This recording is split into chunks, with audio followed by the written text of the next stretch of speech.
Like to keep you in speed and up to speed with what's happening around the central Iowa area. And there's something going on that's been going on for quite a long time, Jackie, that we need to tell people about. Absolutely. Have you heard of P.E.O, International, a sisterhood that is celebrating something pretty darn big? And we thought it'd be so amazing to bring in the president this morning. Look at this. So we're going to say good morning to Sue Baker. Thank you so much for being here. Thank you for having me. All right, so you are president of the international chapter of the P.E.O Sisterhood. I am. In case people are hearing that title for the first time, what are we talking about? Well, P.E.O is an international organization in the United States and Canada. It's a philanthropic and educational organization, a sisterhood of women who empower women. We actually started right here in Iowa.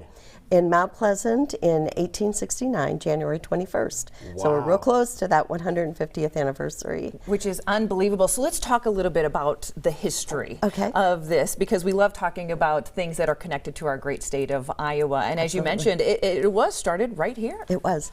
It was started on the campus of Iowa Wesleyan College by 7 young women who were in college at the time and wanted to keep that bond of friendship beyond their college years.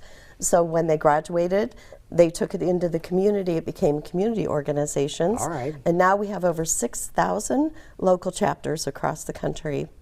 And the sisters are all just local chapters supporting women everywhere. Because I think a phrase you guys use quite often is helping women reach the stars. That's right. And why is that? Why is it important to continually lift up women so that they can reach the ultimate goal in their life? Well, we empower women because we feel that, especially women today, need to be connected to a greater purpose. We have a singular mission of promoting higher education in women so that they can improve their own lives, the lives of their families, and their communities and the world. So you're promoting higher education, which possibly means raising some money for scholarships and things like that. How do you do that?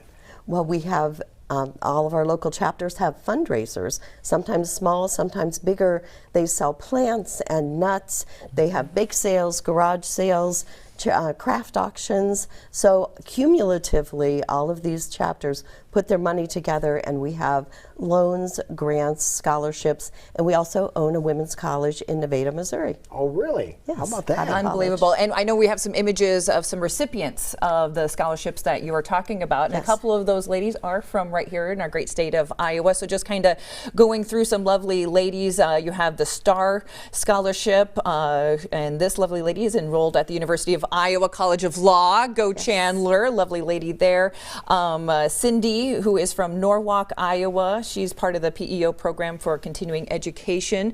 She was a recipient, as you see there. Leslie Farland, a Scholar Award recipient. And another incredible lady who studied at the University of Northern Iowa to receive her doctorate of education, and she's from Indonesia, as we take a look at our next image here.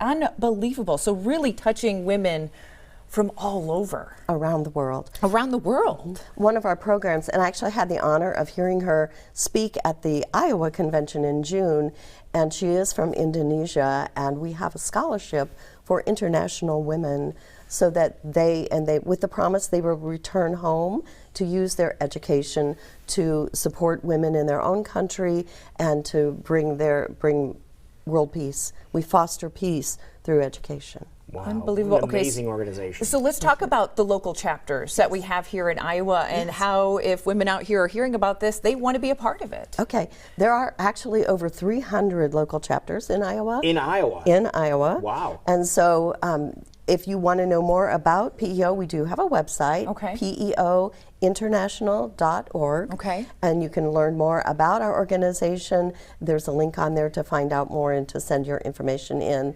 Contact us. You can learn more about our recipients and our outreach. Wonderful. And there's a look at the website where you can get more information. But let's talk about some notable Iowa women who have been a part of this organization. There's some names we might recognize out there. I think so. Ola Babbitt Miller was president of Supreme Chapter in 1927.